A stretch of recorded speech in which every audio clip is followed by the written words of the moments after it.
Tenés que ser parte del cambio, de ese cambio que querés ver en nuestro Paraguay. Bueno, hoy estamos acá en Rompecabezas. Bienvenido, Euclides Acevedo. Vamos a hablar sobre, ya que estamos en vistas de Itaipú, de las negociaciones, de todo lo que implica eso para ambos pueblos, paraguayo y brasilero, ¿qué implica este cambio de signo que se ha dado en el Brasil y que realmente es muy relevante? Pero antes que nada, bienvenido, señor Euclides Acevedo. Esta es su casa también, Educanal. Muchas gracias, ingeniero Ferreira. No solamente por la invitación, sino por la oportunidad de compartir con la ciudadanía conceptos pedagógicos, didácticamente explicados en tu condición de docente. Y yo creo que de alguna manera los dirigentes políticos tenemos que hacer docencia cívica, basada en la información y no en la especulación. Yo creo que el programa da para todo y un rompecabezas supone el ejercicio mental en nuestro país donde la pereza intelectual está dominando. Así es, así es. Y aparte, doctor, un poco yo había explicado que cada uno de nosotros en su vida tiene una, dos o tres piecitas nomás de un gran rompecabezas. Y la idea es compartir esas piezas para que entre todos nosotros podamos ver no solamente el árbol que está frente a nosotros, sino el bosque, y podamos tomar entre todos mejores decisiones para nuestro país. Y las visiones son diferentes, pero tenemos que terminar entendiéndonos entre todos. Un poquito ya yendo la gran noticia de los últimos tiempos fue el resultado electoral en Brasil, ¿verdad? Entonces la primera pregunta es, bajo tu análisis, ¿qué implica este cambio de signo para el Paraguay? Lo que sucedió en el Brasil el domingo 30 no fue un resultado imprevisible. Lo imprevisible es el margen de la victoria de Lula.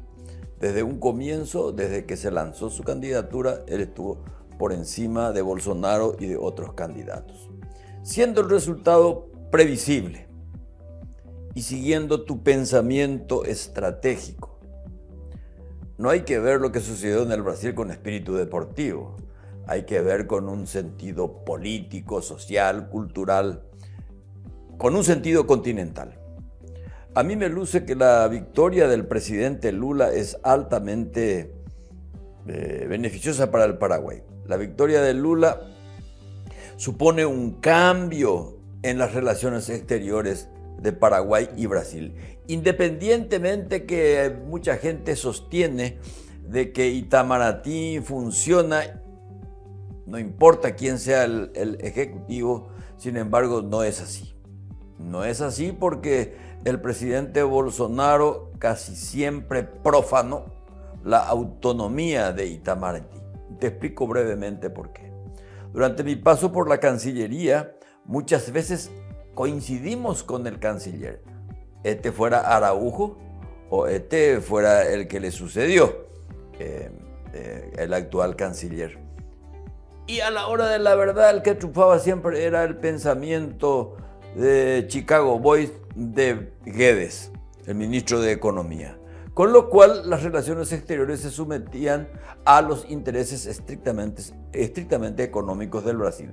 Entonces, teniendo en cuenta los antecedentes del presidente Lula y teniendo en cuenta que el próximo gobierno será el nuestro, parto de la base de que las condiciones son sumamente favorables y no por coincidencias ideológicas, sino por coincidencias de horizontes universales de cara a América Latina. Si escuchamos o repetimos el discurso del presidente Lula, el discurso de la victoria, nos damos cuenta de que no hay ninguna contaminación excluyente ni fanática, sino todo lo contrario. Y tenemos que aprovechar ese marco para formular nuevas propuestas, que yo lo sintetizo. No es suficiente la revisión del anexo C. Eso es una parte. Itaipú es todo. Por lo tanto, después de 50 años, es absolutamente necesario e irrevocable para los intereses nacionales la renegociación integral del tratado. Excelente. De hecho, durante uno de los discursos de Lula, dos tuve la oportunidad yo de ver, él dijo algo así como, estamos volviendo, va a volver a ser el Brasil, algo así como que aceptado internacionalmente. O sea, algo de eso se viene, ¿verdad? No un país, y también visto los debates con Bolsonaro, no un país aislado sino un país ya mirando más al mundo. O sea que hay esperanza en ese sentido, ¿verdad? De que sea más abierto. Yo tengo la certidumbre, mi querido Pedro, porque, repitiendo a Lula, vamos a ser el Brasil añorado. El Brasil presente, el Brasil con toda su energía y con toda su humanidad. En ese sentido, creo que tenemos que aprovechar esa concepción y recuperar esa relación bilateral que se tuvo con el presidente Lula y el Paraguay, pero con un concepto mucho más amplio. Y cuando hablo de la renegociación integral del Tratado de Itaipú, no me quiero agotar en la cuestión jurídico-administrativo del tratado, sino que abordar con Lula el concepto de Itaipú como plataforma de desarrollo de la región. Porque Itaipú no es solamente una magnífica obra de ingeniería y para algunos un crimen ecológico que ya habría que buscar la manera de compensar, sino que tenemos que buscar como pretexto de Itaipú una negociación directa. Si yo salgo electo presidente, yo iba a negociar directamente con el presidente del Brasil, en este caso con el presidente Lula, acompañado de los que entienden y saben de Itaipú, porque aunque yo algunas cosas no entienda, yo sé quiénes entienden. Y quiero irme acompañado, además, por los parlamentarios. ¿Por qué, Pedro? Porque la gente se olvida de que el acuerdo a que arriben las altas partes, si no están ratificados estos acuerdos por ambos congresos, no es suficiente, o sea, es estéril.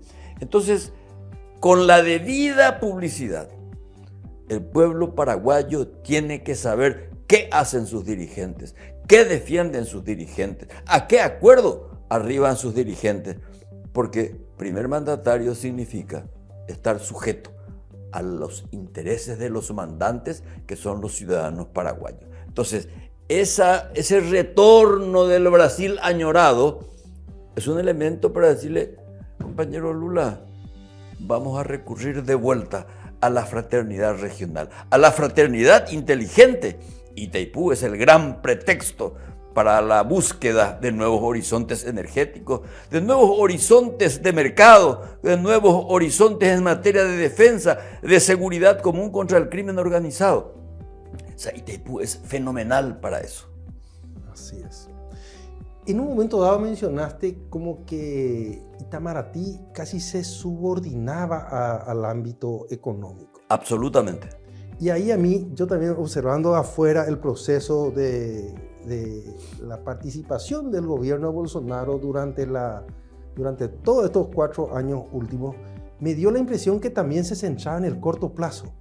O sea, en forma inmediata obtener algún resultado que a lo mejor al propio Brasil después le perjudica.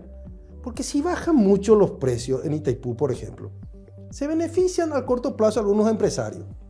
Pero al mediano plazo nomás, el Paraguay va a poder colocar esa energía ya no para el Brasil, sino para electrointensivo o para cualquiera que quiera instalarse acá, y va a quedar indisponibilizado para el Brasil. O sea, un gol en contra.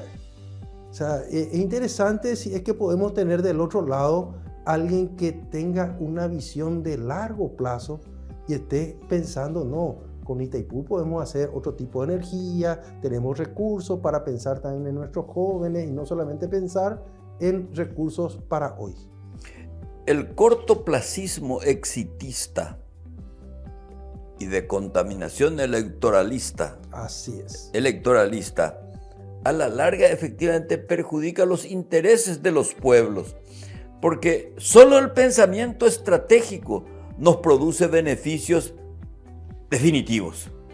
Por eso coincido contigo lo que decías, que el rompecabezas supone lubricar nuestra inteligencia para ubicar las piezas en una cuestión armónica, porque la negociación, cuando es inteligente, es una negociación armónica, que es lo que pretendemos hacer con el Brasil.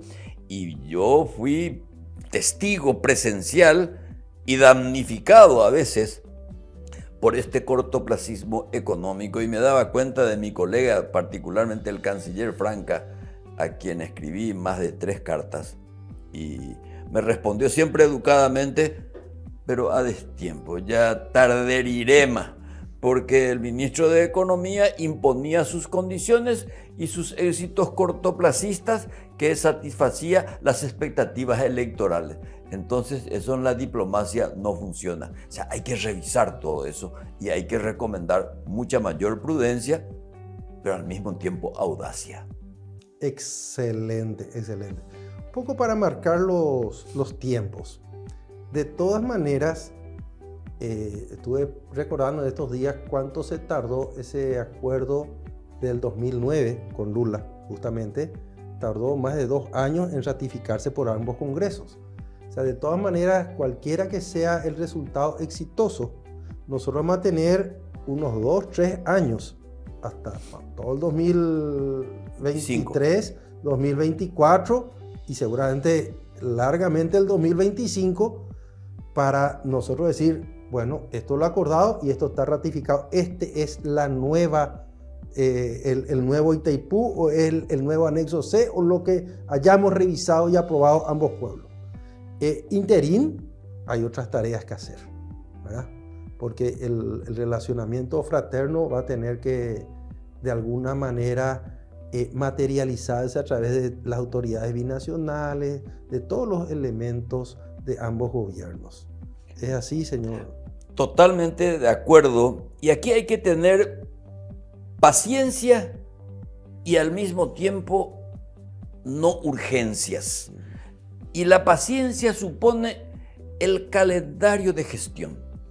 Por eso lo primero que voy a hacer es reunirme con mi equipo energético, del que obviamente va a formar parte el ingeniero Ferreira, a quien le quiero también ordeñar otros conocimientos en materia de previsión social. Ese equipo energético tiene que conducirle al presidente de la República hacia la luz. Y se lo conduce con datos e informaciones ciertas. ¿Por qué? Porque el Brasil tiene que saber que nosotros sabemos igual o más que ellos. En ese sentido, nuestra autoestima está legitimada por talentos que yo he aprendido en los últimos tiempos. Entonces vamos a recurrir a una convocatoria de talentos y en base a eso también estructurar quiénes van a ser los protagonistas, los gerentes, los ejecutores, los animadores, no solamente de Itaipú, sino sobre todo también de la Ande. Y ahí tenemos que pensar también en nuestros amigos industriales. O sea, acá supone también una reconversión industrial para que la plataforma Itaipú, como parte del desarrollo regional, esté integrado por los verdaderos protagonistas. O sea, esto es un pacto entre la sociedad y el Estado. Y el Brasil tiene que saber que eso se tiene que hacer así si queremos beneficiarnos mutuamente. O si no, la diplomacia no tiene razón de ser. La diplomacia protocolar, abstenerse. La diplomacia de la gestión, del código, de la respuesta inmediata a necesidades ciudadanas, eso sí, a eso hay que darle lugar. Excelente. Bueno, ahora vamos a ir a un corte y a la vuelta van a venir las preguntas más difíciles que sí que le esperamos unos minutitos.